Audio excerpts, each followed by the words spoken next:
As a lot of you out there know, I am not the kind of person to go about and start doing response videos or reaction videos based off other YouTube channels, but there's something about this latest video from Halo Follower that kind of, I guess the word is, triggered me.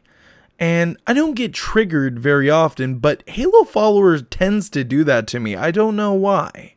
But their latest video was Top 5 Worst People to Encounter in Halo. And honestly, there are 2 points on this that I disagree with, and I also consider him to contradict himself. So, without further ado, let's take a look at this video and see what I'm talking about.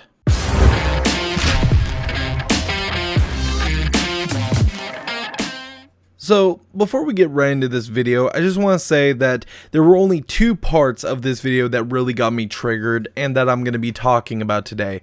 But I will not be taking anything out of context or be cutting out anything so it sounds different. I've seen so many people in the reaction video sort of genre do this, and it makes it so bad because you never know whenever that one little piece could mean a lot different. Now, let's get right into this, and let's start off with the beginning of this video's countdown. Coming in at number 5, we have the fucking asshole.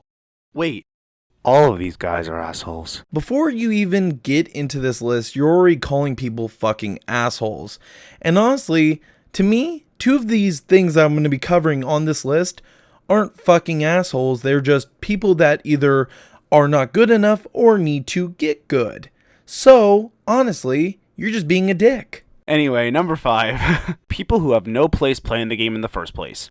Yep, these guys. They are an interesting sort. Sometimes you see them running towards the bullets, sometimes you see them behind the base in some sort of teabagging idiot orgy, but most importantly, sometimes you see them completely screwing your entire team over because they either suck so bad or don't care enough to give a shit. Yeah, you can play the game however you want, but that doesn't make you any less of an annoyance to those who kind of take the round seriously. Okay, so starting off with this guy's beginning point is that he says the person that should not even be in the game. Well, to me, that's kind of a negative factor because honestly, with the current numbers of Halo, I think we need all the numbers we can get. I don't care if you're good, I don't care if you're bad. We need all the players we can get, especially since you're mostly playing MCC here, and that doesn't have the best of numbers, whether it's day, night, or whatever. When it comes down to it, if you can't keep up, don't step up. First one of you guys who guesses what movie that line is from gets a virtual cookie from Cosmo. Now, another thing here that I noticed is he doesn't mention whether he's talking either ranked or social or whatnot. Now, the honest truth is, Halo's not really doing good ranked, and honestly, whenever I'm playing Halo 5 and I'm playing ranked matches, I don't really give a shit. Honestly, it doesn't matter to me, but I wouldn't care if someone's bad. I would just be happy that players are playing the game. That's the main thing for me, is that I want people to play Halo. I want people to be part of the Halo community. And, you know, some of these players are new players. These are players that are just joining the Halo community and aren't good. But here's the thing. I don't care if you're bad. If you're bad, I would message you and say, hey, why don't we play together and I can help you get better. If you are a new player, I can totally understand that. But one thing I'm going to say, and this is going to be one of these moments, is he contradicts himself later on in this video. And I kind of want to discuss that later on, and I'm sure you guys will catch it as well. Also, I don't want your goddamn virtual cookie. You can shove it. Number 3, sweaty tryhard playing socials. So this is the actual moment that I got triggered. I'm not going to lie. I go into social with my team every once in a while when we're going to warm up, and if you're in my crosshairs, you're basically my warm-up bait. I don't care if you are just playing for fun, I'm here to warm up, and I'm not going to go into rank and warm up, and the reason why we don't do that is because mainly you don't want to risk your rank. If you're not warmed up, you're going to do terrible, and that's why I usually have the rule of playing 5 social matches before I either record or if I do a match with my team, because we want to improve, and we usually go into social to warm up, whether it's, you know, objective based or just regular Slayer, we warm up. And honestly, sounds like you're a little bit butthurt about this. What determines a player playing social game modes to be described as a tryhard? Well, it's not just simply kicking the other teams or players' arses. No, it's much more deep and blatantly recognizable. When you can't go more than 10 seconds without being wasted by 3 different players from 3 areas of the map, when you can't get to a power weapon on the map because those motherfuckers have the shit memorized, when there's practically no reason to even spawn because they have the spawns camped like some creepy stalkers waiting for the pretty girl to come out of work. Okay, first of all, it's called map control. Usually, whenever you're playing on maps like Guardian, you have certain areas that your team controls, like Snipe 3, Snipe 2, Elbow, and I think Green 2 was the original formation that me and my team usually used. But for you, it's just like, oh, I can complain that I shouldn't be getting killed, and this is bullshit. Well, here's the other thing that you mentioned. You mentioned power weapon camping. Well, no, it's more like that we know the timing because we are practicing to pick up weapons at a drop of a dime. You have to know your times because if you don't, your enemy team will get them. And that's part of warming up. That's part of learning these. And your final point? Get good, scrub. Yeah, I could probably go on about this for days. Please don't. But you probably smell what we are cooking. And the only thing I smell you cooking is a big pile of bullshit and tears.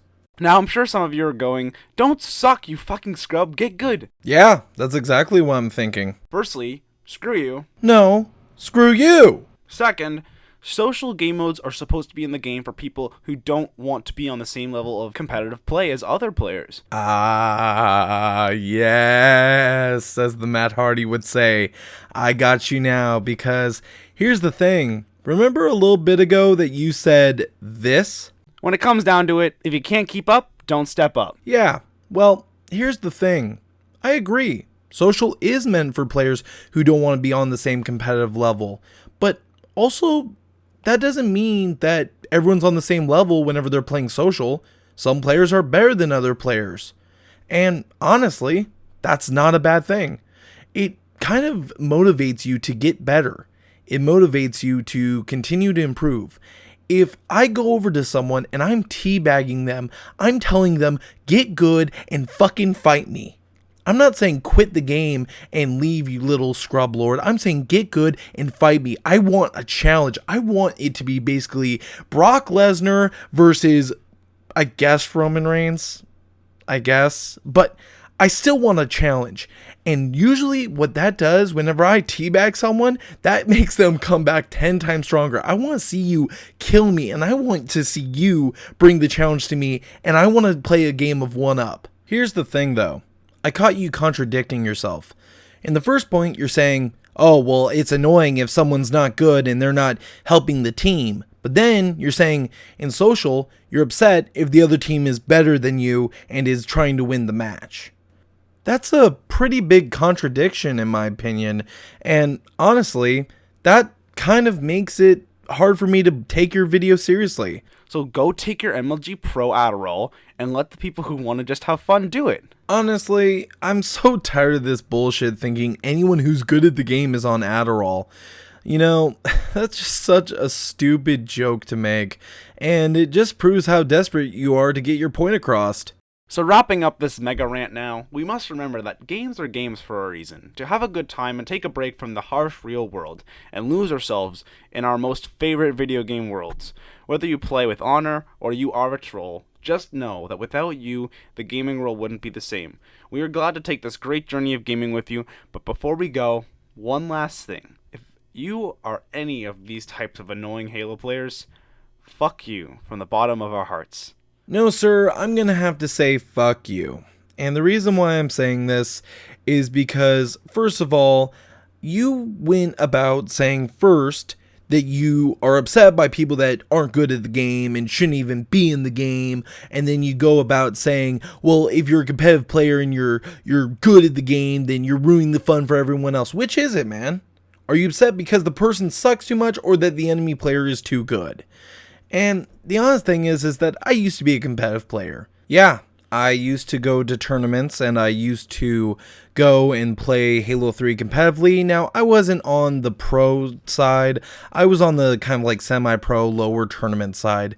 But the thing for me is that whether I was getting my ass kicked or if I was kicking ass, I was having fun. And that's the point about Halo. It's about having fun. And to me, I had fun even getting my ass kicked because I was learning and I was getting better at the game, seeing what other people's strategies were, and also learning from other players around me. The truth of the matter is, it doesn't matter whether you're good, you're bad, or anything in between. It's Halo.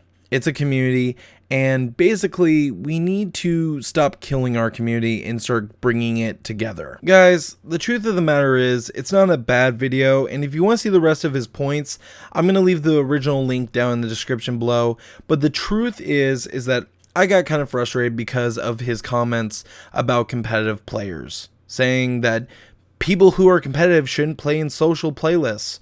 Well, that's basically our practice range. And you can ask a lot of competitive players, that's where they go to warm up.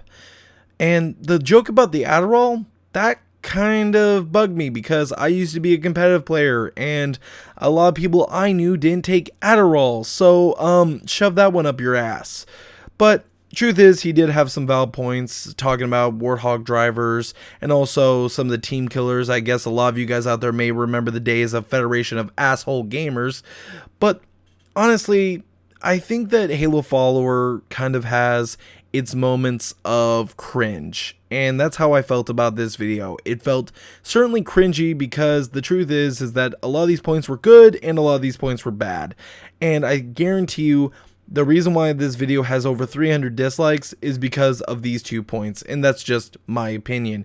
But guys, let me know what you think down in the comment section down below. Did you guys like this video? Did you like this little video response that I did to Halo Follower? If you did, hey, go ahead and leave a dislike. If you think that I'm just being an asshole and being very, very, very, very, very particular about what they said, then hey, go ahead and leave a dislike. And if you guys have any opinions on their video, go ahead and leave it down in the description, or not in the description, but the comment section down below. I will also have the link for the original video down below, so you can go ahead and look at some of his other points and tell me what you think. So thank you guys for watching, and as always, GamerJlee signing out.